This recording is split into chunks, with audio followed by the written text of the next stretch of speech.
শ্রী শ্রীমৎ দুর্গা প্রসন্ন পরমহংসদেবের অমৃতময় বাণী। উপযুক্ত গুরুর উপদেশ ও শিক্ষা ব্যতিরেকে সাধারণ মানুষের পক্ষে সংযম আচরণ করা বড়ই কষ্টসাধ্য হইয়া পড়ে।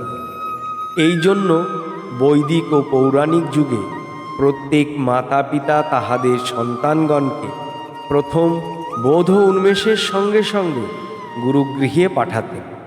উদ্দেশ্য ছিল তাহাদিগকে গার্হস্থ্য জীবনের জন্য সর্বতোভাবে প্রস্তুত করা, যেন সংসারের ঘূর্ণাবর্তে লক্ষ্য ও আচার ভ্রষ্ট না হয়।